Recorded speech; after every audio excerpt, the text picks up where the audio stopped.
여러분, 성경 읽다가 숫자 나오면 이게 그래서 지금 몇 미터라는 거야? 하고 막 계산기 두드려 보신 적 없으세요?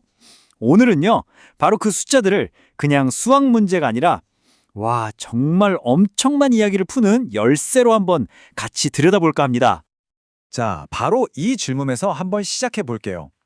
그러니까 우리가 골리앗 키를 센티미터 단위까지 정확하게 알아야 할까요? 그게 정말 중요할까요? 어쩌면 우리가 그런 숫자에 너무 집착하느라 그 뒤에 숨어 있는 더 큰 그림을 놓치고 있는 건 아닐까요? 핵심은 바로 이거예요.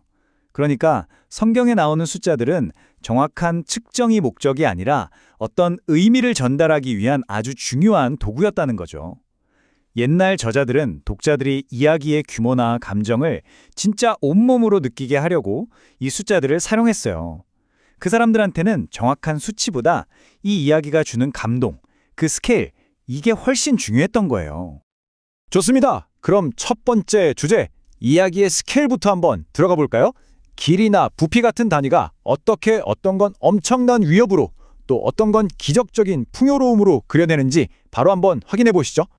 자, 우리가 가장 먼저 만나볼 이야기는 다들 아시는 바로 다윗과 골리앗입니다. 이것만 봐도 딱 감이 오시죠? 조그만 소년과 거대한 거인, 도저히 이길 수 없을 것 같은 이 싸움의 시작을 숫자가 얼마나 극적으로 그리고 있는지 한번 보세요. 자, 근데 여기서 진짜 흥미로운 게 있어요. 이 슬라이드 한번 보세요. 옛날 성경 사본들을 보면요, 골리앗의 키가 거의 1m 가까이 차이가 나요. 어떤 기록에는 거의 3m에 달하는 어마어마한 거인으로 나오고, 또 다른 오래된 기록에는 한 2m 정도 되는, 물론 크지만 그래도 엄청난 거구의 용사 정도로 묘사되거든요. 근데 성서학자인 브루스 월키가 이런 말을 했어요. 골리앗의 키가 2m든 3m든 이야기의 핵심 메시지는 똑같다는 거예요. 바로 인간의 힘과 하나님의 능력 사이에 있는 그 압도적인 차이, 그 대조를 보여주는 거죠. 그러니까 이 숫자는 골리앗의 정확한 키를 재는 자가 아니라 다윗과 골리앗 사이의 그 넘사벽, 그 압도적인 차이를 우리가 온몸으로 느끼게 해주는 장치인 셈이죠. 자, 그럼 이제 이 위협적인 거인 이야기에서 분위기를 확 바꿔서요, 아주 기적적인 축제의 현장으로 가보겠습니다. 바로 가나의 혼인잔치 이야기예요.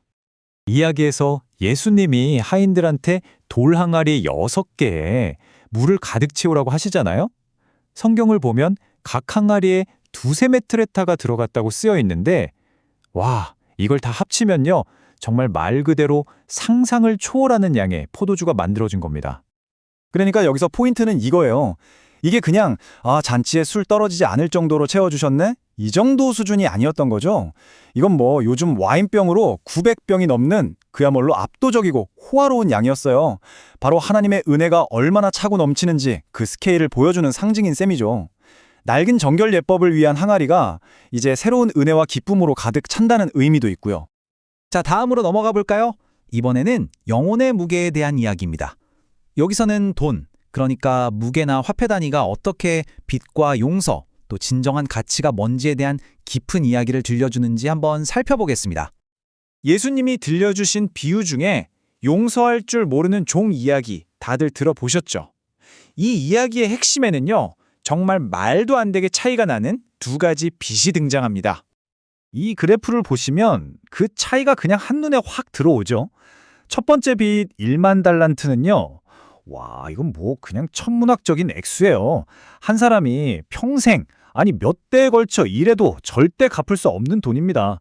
두 번째 빛이랑 비교하면 무려 60만 배나 커요. 사실상 비교 자체가 의미가 없는 수준이죠. 그러니까 이 비유에서 1만 달란트는 우리가 신 앞에서 진 빚, 그러니까 우리 힘으로는 도저히 갚을 길이 없는 그 엄청난 죄와 용서를 상징하는 거고요. 거기에 비하면 100데나리온은 뭐예요? 우리가 살면서 사람들끼리 서로에게 지는 그런 사소한 빚, 작은 잘못들을 의미하는 거죠. 비교가 안 되는 거예요. 자, 이렇게 어마어마한 돈 이야기만은 정반대로 이번에는 가장 작은 동전, 랩돈 하나가 얼마나 큰 의미를 가질 수 있는지 보여주는 이야기입니다. 바로 가난한 과부의 헌금 이야기죠. 성경이 여기서 그냥 작은 돈을 냈다고 안 하고 콕 집어서 두 랩돈이라고 말한 데는 다 이유가 있어요. 생각해보세요. 동전이 2개였잖아요. 그럼 하나는 자기를 위해 남겨둘 수도 있었어요. 그런데 그녀는 그러지 않았죠. 가진 것 전부, 생활비 전부를 다 바친 겁니다. 그래서 이 작디 작은 동전 두 잎이 그녀의 생명 전체, 그녀의 모든 것을 바친 가장 완전한 헌신의 상징이 되는 겁니다. 정말 대단하죠? 자, 그럼 정리해 볼까요? 이렇게 숫자들을 단순 계산이 아니라 이야기의 깊이를 더하는 장치로 보니까 우리가 여기서 뭘 배울 수 있을까요? 이 표를 보시면 명확해지죠. 이 단위들은 그냥 단위가 아니라 사실상 복잡한 개념을 담고 있는 일종의 상징이나 약어였던 거예요. 규빗은 단순한 길이가 아니라 물리적인 위협의 크기를, 메트레타는 신적인 관대함의 스케일을 보여주죠. 또 달란트는 도저히 갚을 수 없는 빚의 무게를, 그리고 가장 작은 렙도는 완전한 헌신의 척도를 나타내는 아주 강력한 도구였던 겁니다. 자, 이제 마지막으로 여러분께 이 질문을 하나 던지면서 마무리할까 합니다. 다음에 성경이든 어떤 다른 이야기든 읽으실 때 무심코 지나쳤던 작은 숫자나 사소한 세부 사항에 한번 주목해 보세요. 어쩌면 그 안에 우리가 지금껏 놓치고 있었던 전혀 새로운 의미, 더 깊은 이야기가 숨어 있을지도 모르니까요.